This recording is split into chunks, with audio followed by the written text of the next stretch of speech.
This is the X-Zone Broadcast Network, broadcasting worldwide on broadcast affiliates and satellite program providers, including CNN Broadcast Network, Sirius Satellite Network, Star Media, Good News Radio Network, Angel Broadcast Network, Wiki Broadcast Network, and WPBN TV. For more information on the X-Zone Broadcast Network, visit us at www.xzbn.net.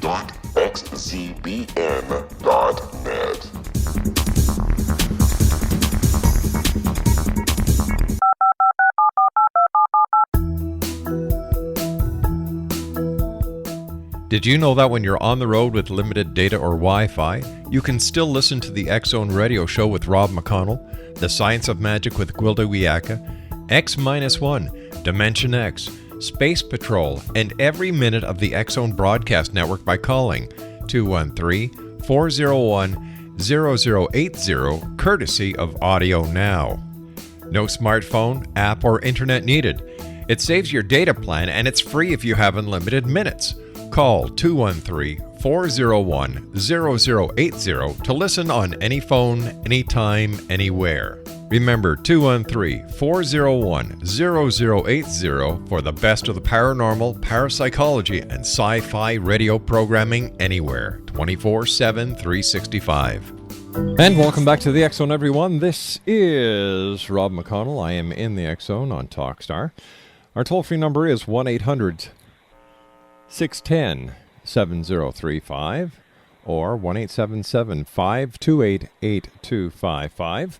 Email xzone@talkstarradio.com, on MSN Messenger talkstarradio@hotmail.com, and our websites www.xzoneradio.com and xzonetv.com. My guest this hour is Carol Taylor, and Carol lives in Welland, Ontario, and she is the lady behind the Niagara Area Paranormal Society. Their website is www.paranormalinvestigations.net. Now, at the age of 2, Carol had her first encounter with the spirit of an elderly lady. After living in several homes that had activity, it soon became apparent to Carol that she had a gift for communicating with those who were deceased. Carol began her journey into finding answers and started to investigate on her own when she was in her early teens. After several years of investigating and researching all she could on the subject, Carol founded an online community where she was responsible for teaching others how to research and investigate activity in their own homes and businesses. After being involved in this online community for quite some time, she made the decision to expand upon her knowledge and became more seriously involved in collecting data and research in this field. That is when she founded the paranormal research group now called Niagara Area Paranormal Society, or NAPS.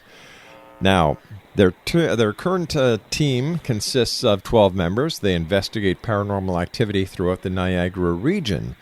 Their team is well established in the area and have had several media appearances that include newspapers, radio, TV, and most recently an appearance in Cineplex theaters across Canada on the pre-show. Besides research in this field, Carol just completed her second successful season of teaching courses locally. Participants of the course have the opportunity to learn basics about investigating and then have an opportunity to investigate local haunted locations with seasoned investigators at their side to help guide them. Carol Taylor now joins me from Welland, Ontario. And Carol, always great having you here with us in the X-Zone. And tell me, is Niagara still as haunted as it was when I was spending most of my days at 610 CKTB in St. Catharines? Yes, it is. We're actually a very busy group. How many calls a week would you get about paranormal activity in Niagara? On average, our team investigates 2 a month. Wow. And the other 2 weeks of the month are used to go over evidence, so we're busy every single weekend. That is amazing, that much paranormal activity. And Yes. do you believe there's a specific reason why Niagara is so haunted? It could be because, a lot of history in this area with battles and whatnot. I think, though, due to media, such as TV kind of reporting these kind of things, that people are more open to it, so maybe that's why we're getting more calls and stuff. Carol, you and I have to take a 2-minute commercial break. When we come back, can you share with us some of the investigations that you and the other fine members of NAPS have conducted over the past year? Sure. All right, sounds great. Carol Taylor is my special guest. And we're going to be back in 2 minutes as Carol and I further investigate the world of the paranormal in Niagara. 1-877-528-8255 is toll free. Email xzone@talkstarradio.com, on MSN Messenger, talkstarradio@hotmail.com, and our websites, www.xzoneradio.com and xzonetv.com. My name is Rob McConnell. This is the X Zone. Carol Taylor and I will be back on the other side of this 2-minute break. Don't go away.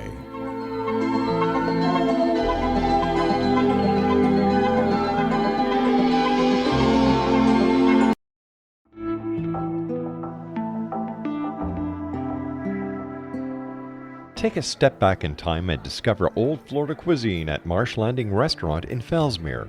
Enjoy delicacies such as frog legs, gator tail, catfish, and swamp cabbage, or enjoy the more traditional cuisine like hand-cut Angus steaks, ribs, and seafood. Join us for breakfast with a southern flair featuring sweet potato pancakes, biscuits and gravy, and much more. Planning a party? Marsh Landing's private dining room can accommodate groups from 8 to 80 people. While you're visiting, enjoy the historic pictures, artifacts, and stories that line the walls. Marsh Landing is truly a unique experience. Marsh Landing Restaurant, 44 North Broadway in historic Fellsmere, or visit marshlandingrestaurant.com. Marsh Landing, old Florida cuisine at its best.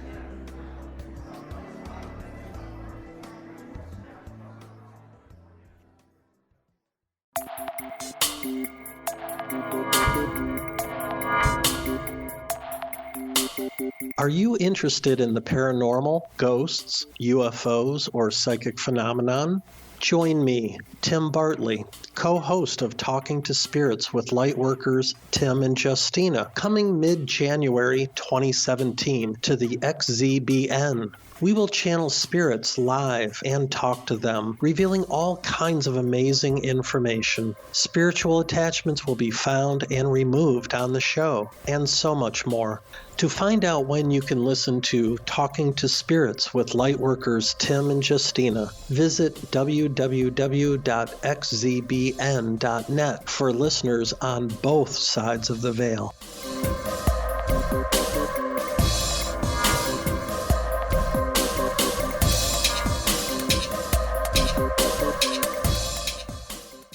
Carol Taylor is my guest this hour, X-Zone Nation. She is the lady behind Niagara Area Paranormal Society. Their website is www.paranormalinvestigations.net.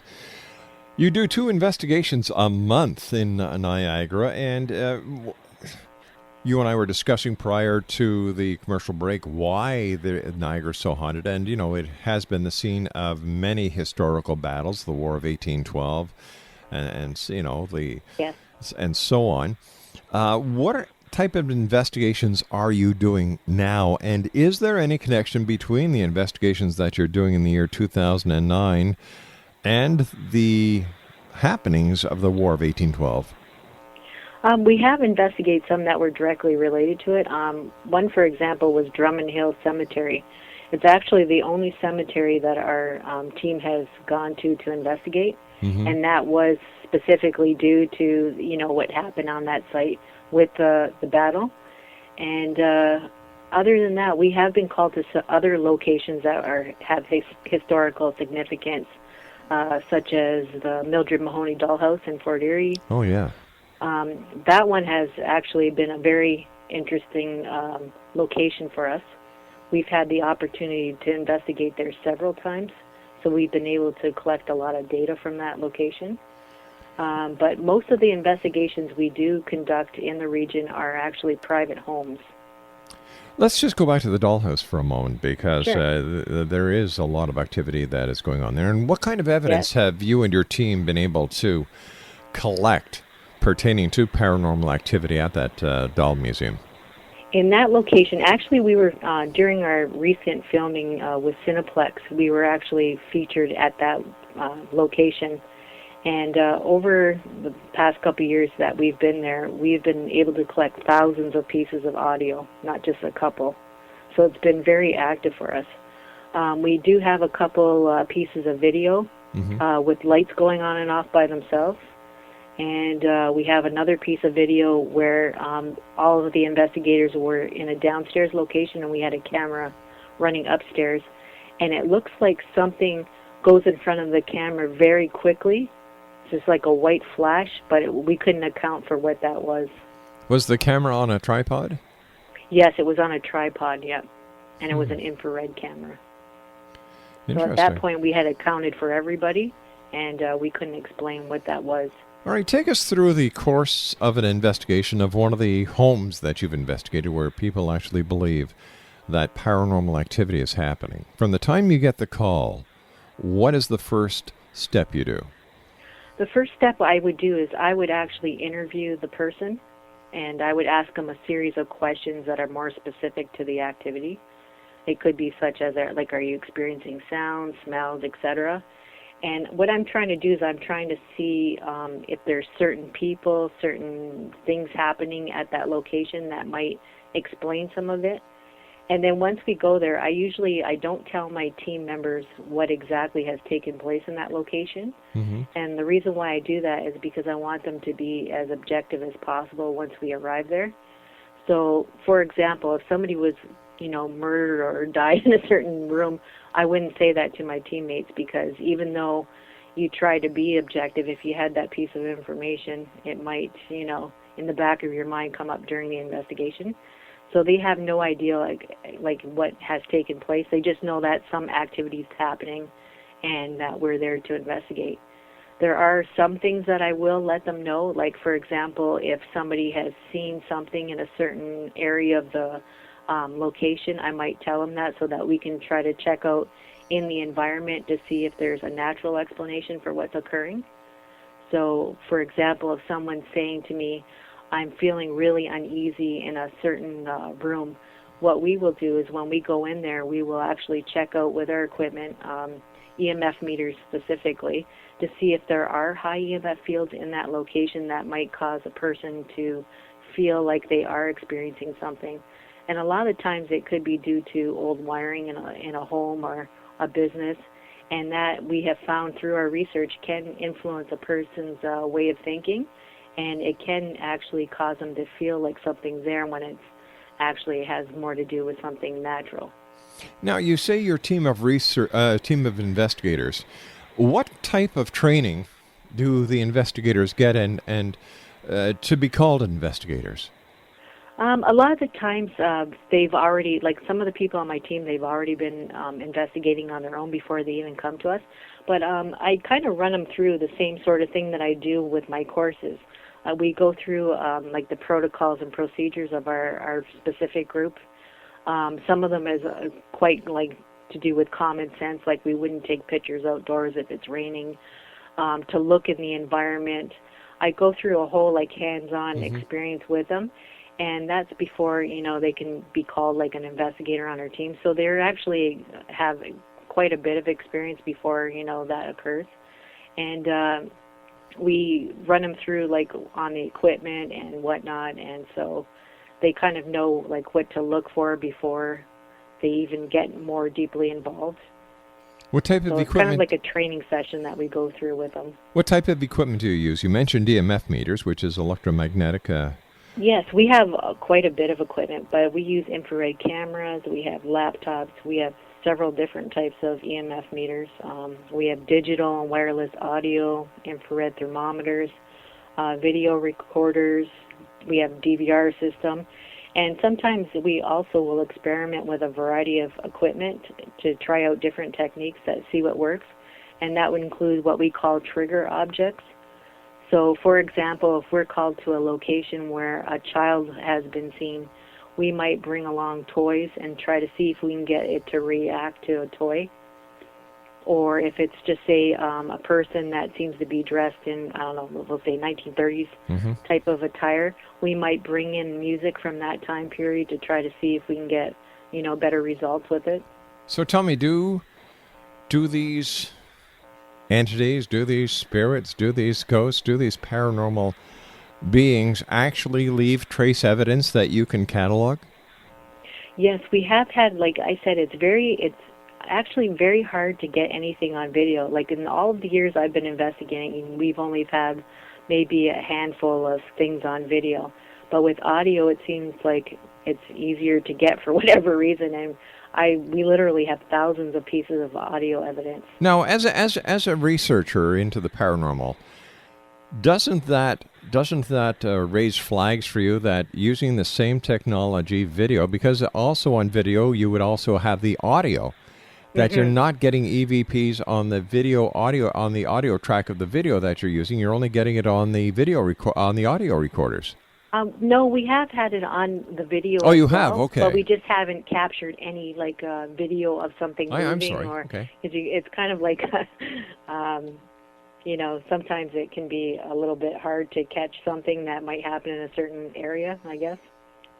But with audio, we have captured stuff on our video, just on the audio portion of it, but just not on the video portion. What has been to this date your most hardcore proof that the paranormal does exist? I'd have to say probably the Mahoney Dollhouse, and that the reason for that probably because we've had the opportunity to investigate there several times. But even recently, during that filming on the pre-show for Cineplex, we were at I don't know if I've told you before, but it used to be an underground railway at one point. Yeah. And it has a lot of history to it. And also a person was hung in the basement during the Fenian raids for raping someone. And we've had a lot of really far out stuff happening there. What's happened that is far out? Well, during that particular investigation, usually when we go in, we had most of our team members present at that specific investigation. And usually what we do is we split up into two teams. So one group will be investigating the lowest part of the building, and the other group would be investigating the top portion of the building. And we had motion sensors set up in the basement. And the team that was not my half of the team, but the other half, they were able on command to get this motion sensor to go off by itself by asking, can you please let the motion sensor go off? And this was filmed with people present from Cineplex. All right, but here, this is where I have to ask the cynical questions. Because it was filmed for Cineplex, is it possible that this was rigged? No, definitely not. We're more interested in the research end of it. So if we did that, we would lose credibility. Let me ask this then. How can something that cannot be seen, that has no mass or density, trigger a motion detector? See, that we are unsure of how they're able to do it. We know that, like in other investigations as well as they're able to affect our equipment as well. Have you gone to now in St. Catharines? You have one of the best universities in Canada, Brock University. Have you gone to Brock and seen members of their scientific community that are there and say, "This is what we do. This is what happens. This is the results"? Can you explain it? No, not yet. No, we haven't had that opportunity. Why not? But that would definitely be a good idea to check it out. Well, see sure. if they could. Because, if something that has no mass... And on command, too, to do that for us. So during that specific investigation, when we had a chance, like our team had a chance to go down, I asked the same thing. If, you did it for them, can you do it for us? And the motion sensor went off. Who supplied the motion sensor? Then we tried to recreate it, and nothing happened. It was completely silent. Who supplied the motion sensor that day? That was part of our equipment. And is all equipment tested before research? It's all new tested batteries by and our the whole equipment managers. Yeah. All right, stand by. We've got to take our news break at the bottom of the hour. Exo Nation, Carol Taylor is our special guest. Her website is www.paranormalinvestigations.net. That's paranormalinvestigations.net. And we'll be back on the other side of the news break as we continue live and around the world from our studios in Hamilton, Ontario, Canada, right here in the X Zone. A place where people dare to believe and dare to be heard Monday through Friday from 10 p.m. Eastern until 2 a.m. Eastern. The show is then repeated in its entirety from 2 until 6. 1-877-528-8255 is toll-free. Email xzone@talkstarradio.com. This is the X-Zone Broadcast Network, broadcasting worldwide on broadcast affiliates and satellite program providers, including CNN Broadcast Network, Sirius Satellite Network, Star Media, Good News Radio Network, Angel Broadcast Network, Wiki Broadcast Network, and WPBN TV. For more information on the X-Zone Broadcast Network, visit us at www.xzbn.net.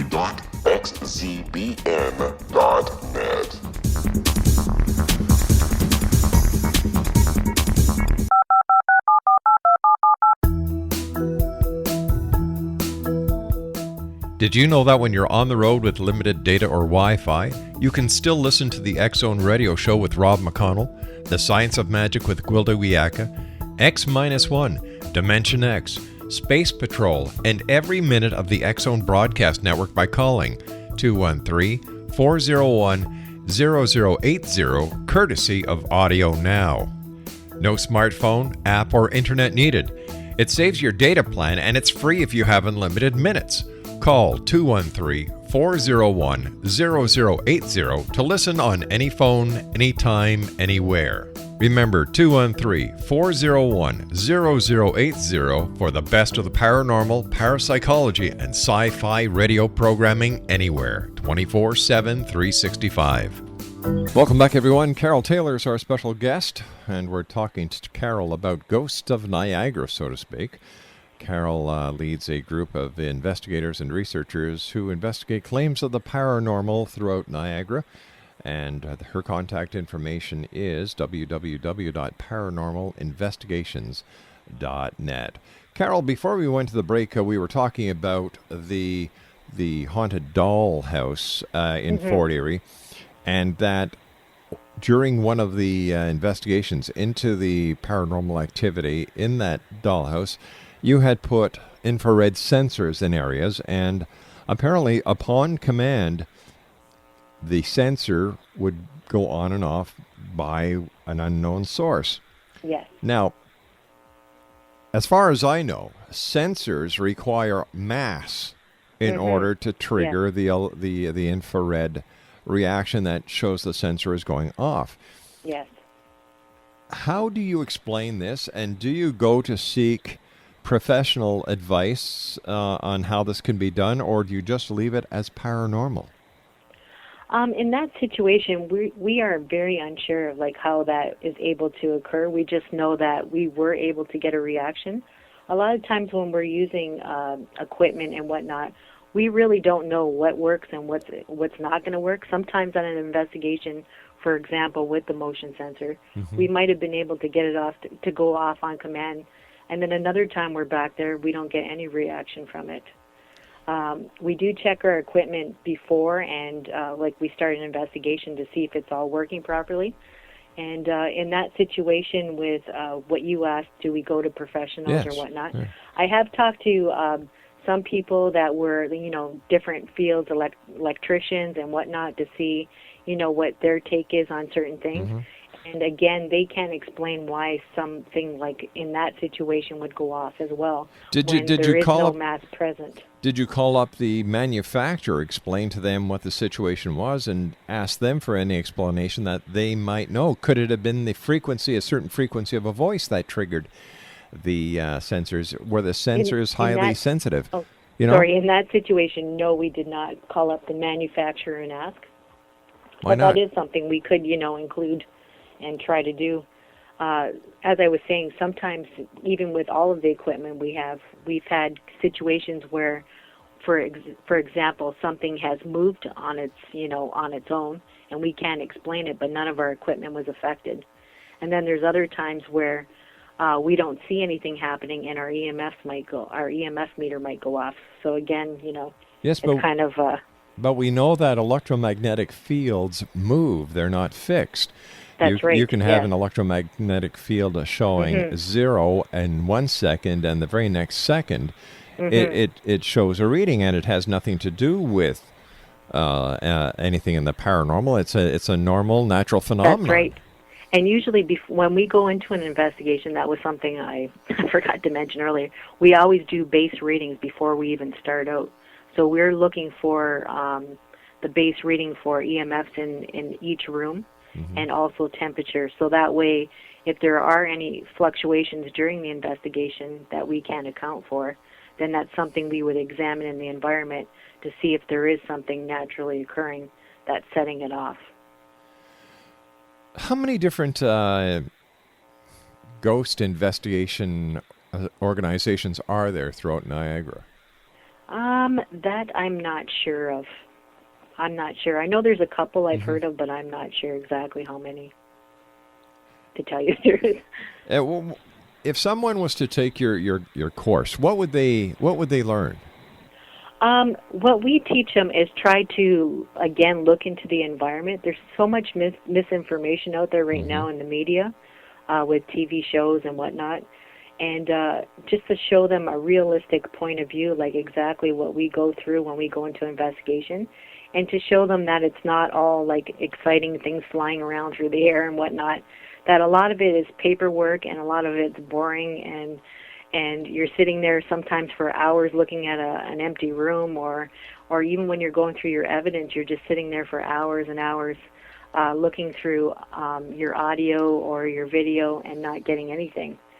So I try to show them that instead of, jumping to conclusions and trying to say that, something's paranormal, to take a look around and see, again, if there's natural explanations in the environment, such as high EMF fields due to artificial, wiring or whatnot, instead of something paranormal. But as I was saying, the Great Lakes area is very well known for its variant electromagnetic fields that are not steady and not secure. Okay, so we would learn how to use the different equipment and I guess how to take baseline readings. Yes. How about interviewing techniques? The interviews yes, I go through the interview. Yeah, I talk to them about like what questions I ask during the interview process. We talk about gathering evidence, like with EVPs, what we look for, how we distinguish between something residual rather than interactive. We talk about all of that during the course. And then they also, after the course, they get a chance to actually investigate a haunted location with us, and we are by their side as they, use some of our equipment and whatnot, and we go through the whole investigation with them. And how long does the course take? It usually runs from just say 4:30 to 10 p.m. So you're looking at about 6 hours. And where would you have the course? Is it done in association with Niagara College or any of the other accredited places? No, I have actually, because there's nothing like this around in the area, I've actually run it at two different locations. One was the Welland Museum, and one was the Mildred Mahoney Dollhouse. And how much does this course cost? I charge $75 a person. I have to ask you. I went to your website earlier today, and you've got an arcade game on your website. Yes. Why would you have an arcade game on a site that you're trying to present as credible? We have different stuff on there. Like I don't even, just besides like paranormal stuff, I have UFO stuff on there. I have cryptozoology, so I have different interests. And that was actually, carried out for the benefit of the members. Sometimes some people just go on there to read. Sometimes they go on there to, interact on our site. And again, part of that would be the arcade games. Do you think by having an arcade game on a site that you're trying to present as professional may be a little counterproductive? Not really. Not in that sense, no. Okay. I don't think this. This is just my opinion. That's all. I can see where you're coming from, like what you're saying. Because people are starting to look at paranormal groups as a little bit out there, especially with all the weird stuff on TV. Now, here's a question. During your paranormal investigations, do you investigate with the lights on or lights off? We just because of our infrared cameras, that's the only reason why we investigate with the lights off. But actually, most of the things I've experienced have happened with the lights on, like during the day. You know, So that's the only reason why we do it at night. Do you know infrared cameras work with the lights on as well? Yes, we do. But we're trying to see in the infrared fields, It'll which our automatically. naked eye cannot see. No, I understand that. I understand that. So even if you're using a monitor going through the camera and showing you the infrared, anything that is in that room that is in the infrared spectrum will show up on the infrared monitor. So I don't understand why people in the investigations of the paranormal shut the lights off. It makes no sense to me. Well, and we're also looking to see if anything anomalous will happen with lights maybe showing up, while the lights are off or whatnot. So we're looking at different things. But as I was saying before, just because, we investigate at night doesn't mean that's the only time, stuff happens. And that's also another misconception that I've seen in the media. Well, don't you think it's by organizations and groups who go out at night, instead of turning lights on, shut the lights off, that this may be where the media is getting the misinformation? I don't think so, because I think, with us, trying to be and try to do everything we can to experiment, I guess, with different things, I don't see it that way. Do you bring? I guess I can see what your point of view is coming from, but do you bring credible people in to investigate with you? Members of the scientific community, members of the psychological community, yes, to do parallel investigations with you.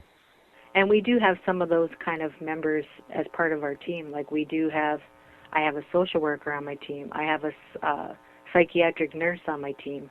I have a person who works for security for a casino. All right, now so that's we do have wait a sec. That's not what I'm talking about. I'm not talking about a nurse. I'm not talking about a security guard. I'm talking about professionals. I'm talking about a scientist. I'm talking about a doctor who has a PhD behind his name. I'm talking about a scientist, and then I'm talking about people who actually can help out decipher what it may be that you're investigating, that you're collecting evidence that you believe may be in fact paranormal. Well, as I said, we, with what resources we have, we do the best we can. When it comes to data collecting, if something were to come up like that, yes, I would contact somebody. We just do the best we can with what we have.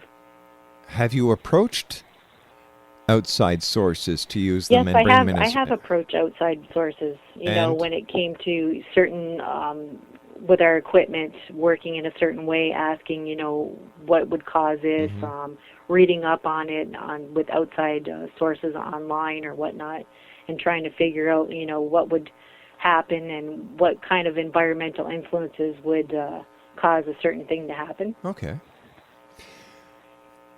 So out of the 2 investigations a month that you do, how many investigations have you come up with that are not paranormal? Actually, quite a few. We've had some private homes, for example, that we've come up with had nothing to do with anything paranormal, had more to do with electrical problems in the home or whatnot. Some of the things, like some of the claims, for example, I guess I'll give you an example. One time we got called into a private home, and one of the claims is that the refrigerator door was open and the cupboards were opening. And they told us that they could stand there, close the fridge door, they could leave the room, come back 10 minutes later or even 5 minutes later, and the fridge door would be open. So even as, strange as that sounds, when we went into that location, we have to check out these things and see what natural explanation could be causing it. And in that situation, it was just weak magnets of the refrigerator. So even though you could close it, you could stand there maybe 15 minutes later, and it would slowly open up by itself. Which means the refrigerator wasn't level. Yeah, and exactly. So this is stuff that we get called into all the time, and some people think because it's happening and they don't have an explanation for it, they just assume it's something paranormal. And even with the cupboard doors, like we have to go in there and we have to check, like, is the latch loose? Is something happening? If the door is opening, is suction happening and the doors are opening by themselves? And a lot of times that could be the case. Do you bring members of the clergy along with you? No, we don't. Why not? For what? Why would we bring them along? Why wouldn't you? If you're investigating the paranormal. Well, we tried to leave the religious aspect out of it. When it comes to that stuff, no, we don't bring clergy along. Do you bring a psychic? A psychic? No. So who do you bring? We have just our own team of investigators from all walks of life. We don't have, I could say we have some people on our team who are sensitive, that I guess you could consider as psychic. But as far as bringing psychics along, no, we don't, because, again, we're trying to explain something, and it would be hard to explain something with something else that has no explanation for it, such as psychics. Geez, I don't know. My good friend Chip Coffey, who's doing some stuff with Penn State Paranormal, seems to be an asset to their team. And that's good. That works for their team. So why wouldn't it work for your team? We just haven't used it. I don't have anything against using psychics on a team. We just haven't used it ourselves. All right. First of all, I want to thank you very much for joining us tonight. We're just running out of time here, so I'd, keep up the great work. Niagara certainly is haunted, and we'll look forward to checking in with you and seeing what else is happening with the people at Niagara Area Paranormal Investigations. Thank you, Carol. Take care of yourself, and we'll check in with you later on.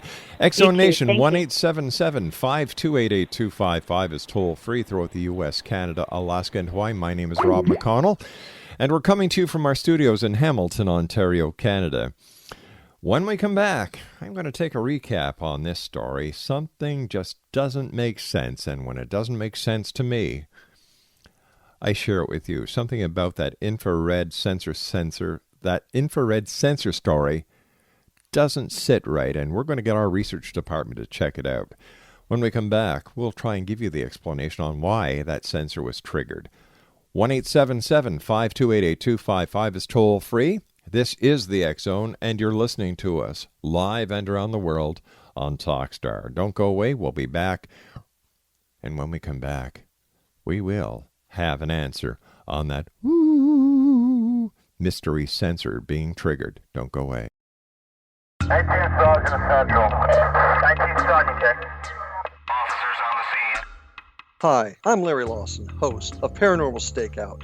With over 36 years in law enforcement, I have learned a few things. The most important is the proper gathering and preservation of evidence is vital to putting the bad guy behind bars. It's no different in the world of paranormal investigation. Whether it's the search for the afterlife, cryptozoology, UFOs, and extraterrestrials, how we gather the evidence, preserve that evidence, and present it to a jury of our peers will make the ultimate difference in proving the existence of worlds and entities that are beyond our imagination. Join me, Larry Lawson, every week on Paranormal Stakeout when, along with my guests, we'll take a journey to prove with indisputable evidence what man has struggled to believe for centuries. Go to xzbn.net for the broadcast schedule and check me out at paranormalstakeout.com.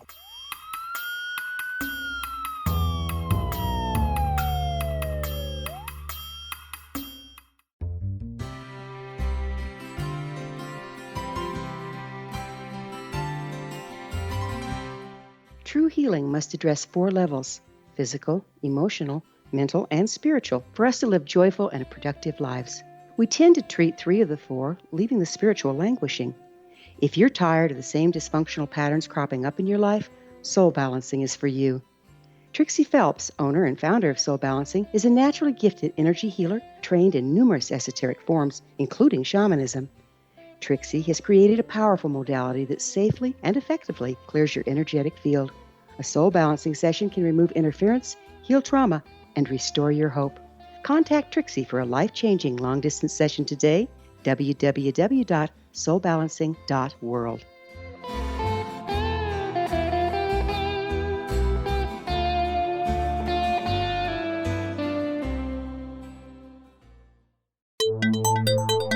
You're listening to the X Zone Broadcast Network, www.xzbn.net. Oh, welcome back to the X Zone, everyone. You know what that means.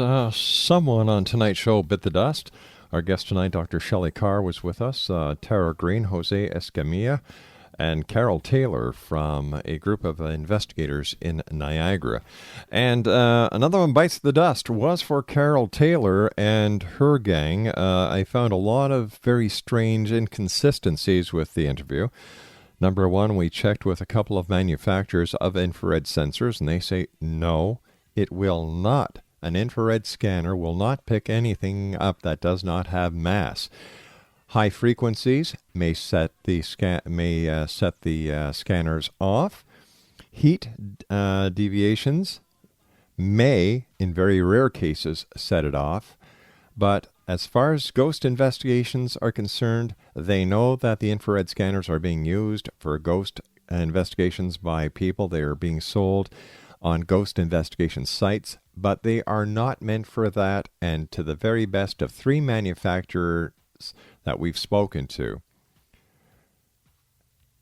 something has to have mass in order to set it off, and no one that we've talked to today has ever had the experience of a sensor going off on demand. So there we go. Plus the fact that Carol charges $75 for these courses. These courses are not accredited. She has an arcade game on her website, and in my book, this doesn't show credibility. It shows a little bit of woo-wooism. And a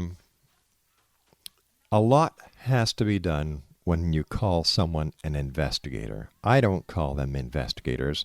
At the very best, they're hobbyists. They're not trained in the art of investigation. They do not take courses. They do not know how to maintain the chain of evidence. It's a hobby. And once again, we have another example where people who are getting onto this bandwagon, calling themselves investigators and experts, who really do not have the experience it needs to be in this field as a true investigator. Take a course in psychology, take a course in physics, take a course in one of the sciences related to this. Take a psychology course. Then you're just scratching the surface of what a paranormal investigator should be. When it comes to the paranormal, I think there should be a governing body that takes all these so-called investigators, puts them to the test, licenses them, because these people affect other people's lives, and if you do that, you should be held accountable. So that's it for tonight, everyone. Once again, to all of you, thank you for allowing us to be part of your day or night, no matter where you are in this great big world of ours. And I'll be back tomorrow night at 10 o'clock as once again we cross the time-space continuum to this place that I call the X Zone, a place where people dare to believe and dare to be heard. If you dare to believe someone that you bring into your house who claims to be a paranormal expert or a paranormal investigator, ask them about their credentials. Ask them if they've taken a bona fide course, a course given by professionals. Ask them if they have any degrees in their names. 9 times out of 10, they don't. This is where you should draw the line and get professional help. So until tomorrow night, here on the X Zone, to my wife and senior producer, the lovely Laura Rogers, and to the X Zone Nation, thank you for allowing us to be part of your day or night, no matter where you are. Until tomorrow night, keep your eyes to the sky, your heart to the light, and your money in your pocket.